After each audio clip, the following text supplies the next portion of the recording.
Évangile de Jésus-Christ selon saint Jean, chapitre 20, versets 19 à 31. C'était après la mort de Jésus. Le soir venu, en ce premier jour de la semaine, alors que les portes du lieu où se trouvaient les disciples étaient verrouillées par crainte des Juifs, Jésus vint, et il était là au milieu d'eux. Il leur dit : « La paix soit avec vous. » Après cette parole, il leur montra ses mains et son côté. Les disciples furent remplis de joie en voyant le Seigneur. Jésus leur dit de nouveau : « La paix soit avec vous. De même que le Père m'a envoyé, moi aussi je vous envoie. » Ayant ainsi parlé, il souffla sur eux et il leur dit : « Recevez l'Esprit Saint. À qui vous remettrez ses péchés, ils seront remis. À qui vous maintiendrez ses péchés, ils seront maintenus. » Or, l'un des 12, Thomas, appelé Didyme, c'est-à-dire jumeau, n'était pas avec eux quand Jésus était venu.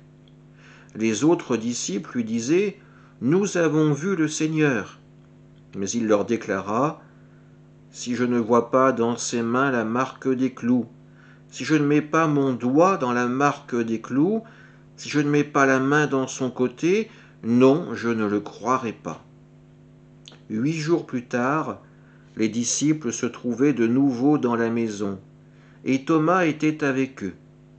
Jésus vient alors que les portes étaient verrouillées, et il était là au milieu d'eux. Il dit : « La paix soit avec vous. » Puis il dit à Thomas : « Avance ton doigt ici et vois mes mains. Avance ta main et mets-la dans mon côté.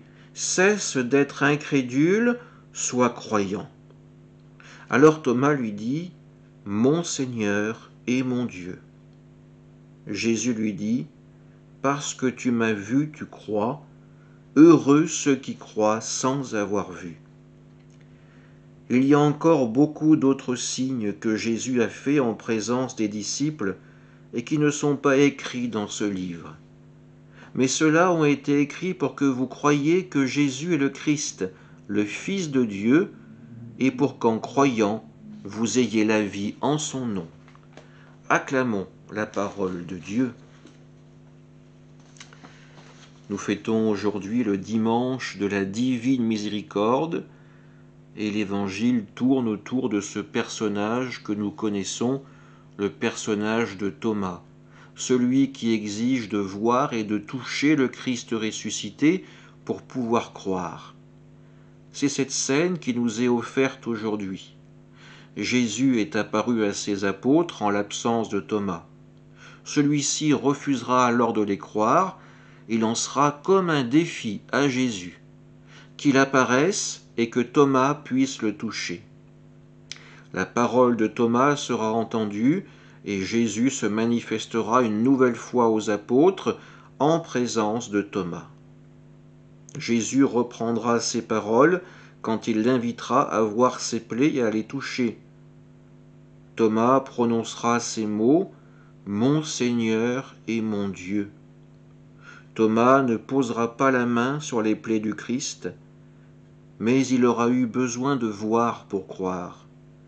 Jésus le déclara : « Heureux ceux qui croient sans avoir vu. » Oui, recevoir la parole de Dieu implique un lâcher-prise, implique de s'abandonner à la confiance.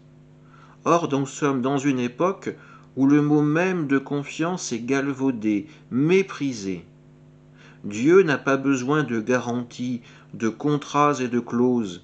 Il se révèle par amour, il se révèle gratuitement. Pourrons-nous agir de même ? Amen.